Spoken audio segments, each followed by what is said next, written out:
کوئی مومن پریشان ہے، اگر کوئی مومن بیمار ہے تو اس کی بیماری میں تیمارداری کرے۔ ایک مومن جب کسی مومن سے ملاقات کرے تو سلام کرے، ایک مومن کا جب انتقال ہو جائے تو اس مومن کے جنازے میں وہ شرکت کرے، ایک مومن کو جب چھینک آئے تو دوسرے مومن کو اوپر یہ حق ہے کہ اس کا جواب دے۔ اسی طریقے سے جب اس کے درمیان وہ موجود ہے اس کی خیر خواہی کرے، اس کی رہنمائی کرے، اس کی بھلائی کرے، اور اسی طریقے سے اگر وہ اس کے درمیان نہیں ہے پھر بھی اس کے بارے میں اس کی جو رائے ہو اچھی ہو، غلط رائے نہ ہو۔ یہ اسلام سکھلاتا ہے، اسلام یہ چیزیں بتلاتا ہے۔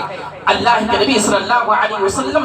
حدیث کے اندر بیان کرتے ہیں کہ ایک مومن، جو مومنین ہیں، جو ایمان والے ہیں، ایک دوسرے کے ساتھ کیسا رہتے ہیں۔ حدیث کے الفاظ کو جس طریقے سے بیان کیے جا رہے ہیں، تود المؤمنین تراحمہم وتعاطفہم کمثل الجسد اذا اشتکى منہ عضو تداعى له سائر الجسد بالسہر والحمى، کہ مومنین کی مثال ایک دوسرے سے محبت کرنے،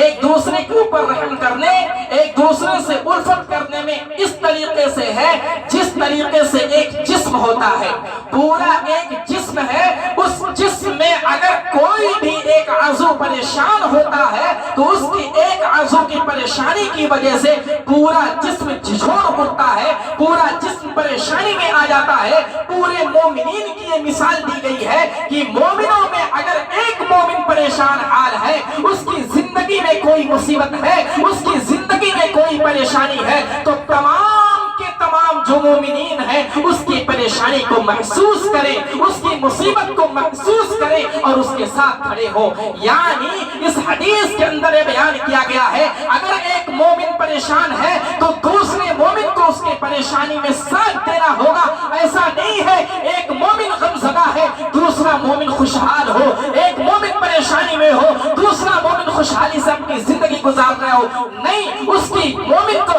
اس مومن کی پریشانی کو دوسرا مومن جو ہے محسوس کرے۔ ایک جسم کے مانند قرار دیا گیا ہے کہ اگر جسم میں بخار کی وجہ سے سر میں درد ہے تو سر کے درد کی وجہ سے پورا جسم پریشان ہوتا ہے۔ یہ مثال بیان کی گئی ہے۔ اسلام یہ طریقہ بتلاتا ہے، اسلام خیر خواہی اور بھلائی کی تعلیم دیتا ہے، اسلام یہ تربیت کرتا ہے کہ مومنین اس طریقے سے اپنی زندگی گزارے۔ جو اپنے آپ کو مسلمان کہتے ہیں، جو اپنے آپ کو ایمان والا کہتے ہیں، دین ان کو یہ تعلیم دیتا ہے، اسلام یہ تعلیم دیتا ہے۔ اور سب سے بڑی مثال صحابہ کرام کی ہے۔ صحابہ کرام مکہ کے اندر جب نبی اکرم صلی اللہ علیہ وسلم نے دین کو عام کیا، اللہ کے پیغام کو لوگوں کے سامنے جب بتلانا شروع کیا، تمام کے تمام لوگ آپ کے دشمن ہو گئے۔ جو اسلام کے دائرے میں آنے لگے ان کے بھی دشمن ہو گئے۔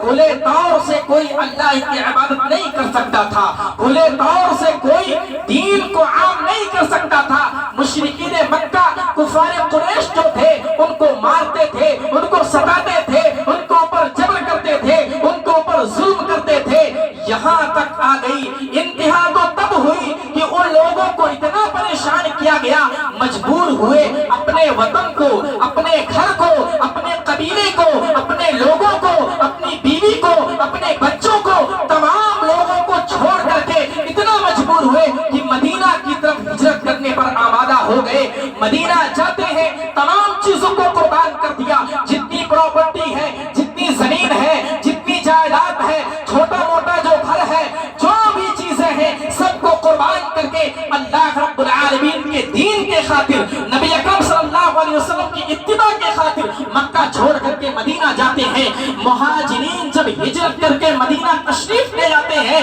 مدینہ کے مسلمانوں نے، مدینہ کے صحابہ کرام نے اس طریقے سے مثال پیش کی